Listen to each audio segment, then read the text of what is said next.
Hi, this is Zam here with the weekend edition of the Bulletin Board Heroes, the bank holiday weekend edition, and starting off with the FTSE 100, and you can see that the break of 83.30.40 has taken us a bit lower than that. We went down towards 82.60 and still have the risk of a move down to 8200, which is basically the floor of that adjusted rising trend channel now from the end of February. On the upside, that upper parallel heading towards 8600 plus, but obviously at the moment the big failure here was just below 8500, and probably have to regroup in terms of deciding when that 8500 break might happen. See, there's a line of resistance that you can draw there from the early part of this month through around 8400, so maybe if you're looking for an upside trigger, that would be the place to look at. The RSI still above neutral 50, so maybe that explains why there was a nice bounce or a mini bounce there for the market late on Friday. Moving along to the DAX, and here hopes were that this market would stay at or above old resistance from back in April. So far we've basically done that, so above 18,500 still in the frame for progression within that rising trend channel from September. That has its resistance line target there at 19,400, which could still be on the cards by the end of next month. On the downside, not expecting anything lower than 18,200, which is the floor of the channel and also late April resistance. RSI still well above the neutral 50 level. The next contender is the Dow, and here we're back towards the floor of that rising trend channel from September, also back towards the 50-day moving average. The area there obviously around 39,000, and hoping that that will hold.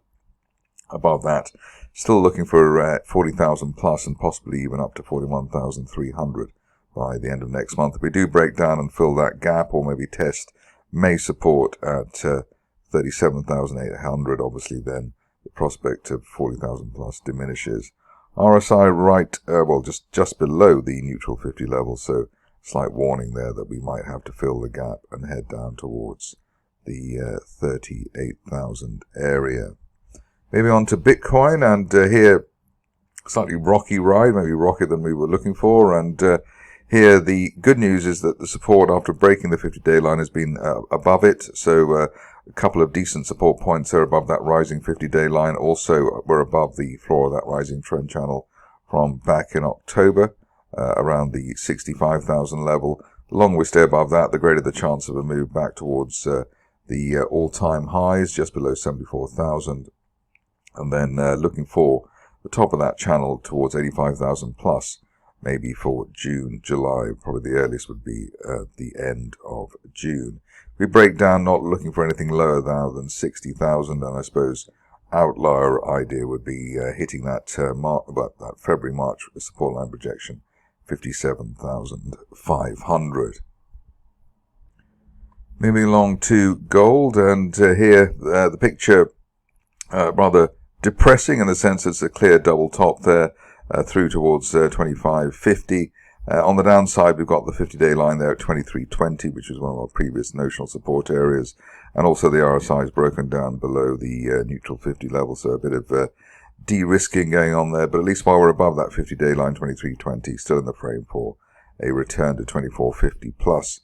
If we can get back above, or back into that channel there, the floor of the channel there around 2400, then there's still the prospect of 2600 as soon as the end of next month. But I have to say that the rising trend channel there snapping not in a rather bad way by the end of last week.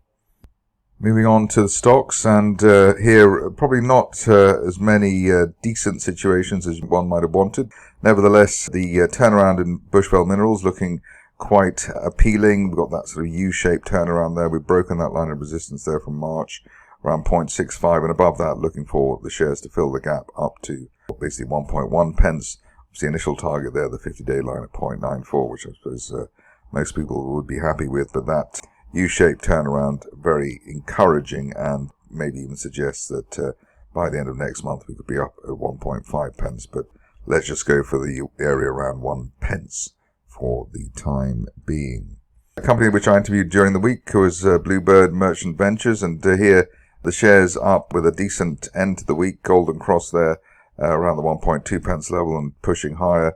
The second target there up to 1.5 pence, and we're looking for as high as 2.5 pence by the end of next month if we get a quick break of the 1.5 pence area.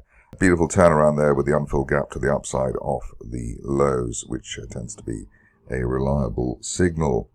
Another company which I interviewed during the week was Critical Metals. Ended the week well with a 21% rise and hit our first target there around 6.7 pence. Above that, looking for a fresh leg to the upside as high as 10 pence by the end of next month. Ideally, there's no price action now, back below resistance on the way down at 6 pence. You also can see that the 50-day line is rising, and in fact we had blue candles for the whole of, well, the most of last week on that situation. Next one is Genflow, which gapped through our target there at 2.5 pence. We're also just about to be honoured with a golden cross buy signal, so the 50 and 200-day lines rising, so hopefully Tuesday, Wednesday will give us that particular glory. Next target up, rather obviously, that June peak around 3.8 pence, which hopefully we'll get over the next 2 to 4 weeks or even sooner. Ideally, we stay above recent neckline resistance at 2.25 pence ahead of further pushes to the upside. Pleasing to see Katoro go up during the week as well, and here effectively a V-shaped bull flag breakout, breaking through that 0.12 peak earlier in the month. Got the 50 and 200-day lines rising, so that suggests we're in the run-up to a golden cross, probably a week or two away. The initial target here, obviously, the initial 2024 resistance, 0.16 above that, looking for the upper parallel of that target, which is as high as 0.22 by the end of next month. The ideal scenario here is we stay on the right side of 0.1 pence in the meantime. A decent RNS from memory during the week from Kinovo, and here, second gap to the upside is a bear trap island reversal, so almost like the best setup you can get. Rising 50 and 200-day lines as well, and we closed above the initial May resistance of 58. That means we're looking for at least 75 pence by the end of next month, and perhaps even more given how good that setup looks at the moment. Live Company has not exactly been the best stock around in the recent past, but it does look as though, after all its trials and tribulations, we've got a rising trend channel base, top of the channel there at 1.1 pence. We closed above that neckline resistance, which I pointed out at 0.65 earlier in the week, and above 0.65, the 1 pence plus area on the cards for the shares after what has been a nice turnaround there, sort of a saucer-shaped turnaround for the stock. On to one of the stock of the week, I suppose, Powerhouse Energy up 100%. Here we're getting a flag developing at our third or fourth target. Lost count of how many targets we've had there, but had this situation called up from the 0.4s, and obviously that's done rather well. At the moment, while we're above the recent support there around 1.65, looking for a fresh leg to the upside, and that would be up to the old resistance there for the shares around the 2.5 pence area, and looking for that hopefully by the end of next month. Next on the list is RUA Holdings, which may be a bit of a less obvious winner over the near term, but rising trend channel base there from December, top of the channel there at 17.5 pence, and that's what we're looking for well before the end of next month. Just want to see maybe another end of day close above the 200-day moving average, which we managed on Friday, but they've got the rising 50-day line, and nothing really to stop the shares, I think, after that is broken, even though we had that peak there at 14 pence back in April. On to Rockfall, which has gapped up off its lows during the week, and here, interestingly, we had a gap higher earlier in the month, and then there was a gap fill rebound. Current situation is that we've got neckline resistance there at 4 3/4 above that, looking for the shares to initially recoup the February 6 pence support and then head up to 7 1/4 pence, maybe by the end of next month. But the idea here is that we're looking at an unfilled gap to the upside off the low, and that should propel the shares a little bit higher.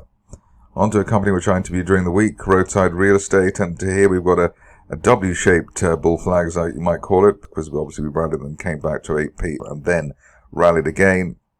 The more time the shares can spend above 12p, the better, but it looks as though above 8p we're looking for up to 22 pence by the end of next month. Initial target there, 14 pence at that July resistance line projection. Stock which seems to be trying hard to recover as well is Shield Therapeutics. Here you can see that we've managed to distance ourselves from the 50-day moving average, just waiting for that to, was actually already ticking up, so that's a plus there for the shares. Initial target here up to 3.5 pence, and then after that looking for previous pre-February support there for the shares, 5.8 pence. Also the 200-day moving average might get there as soon as the end of next month while we're above that rising 50-day line at 1.8 pence. On to the last two. First one is Sunrise, and here, interesting battle here with the stock around the 200-day line at 0.06.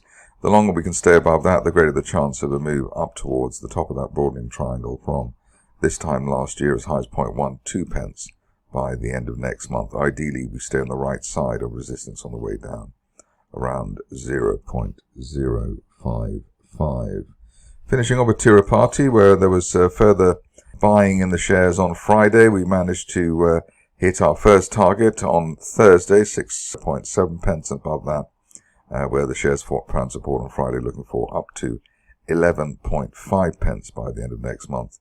Obviously, that depends on fundamental events for the shares, but the 50-day line rising very well, and obviously the overall pattern here is of both a gap close buy signal, closing that early May gap around 5.25, and then also bear trap recovering the March support at 4.6 pence. That's it for me today. More updates during the week.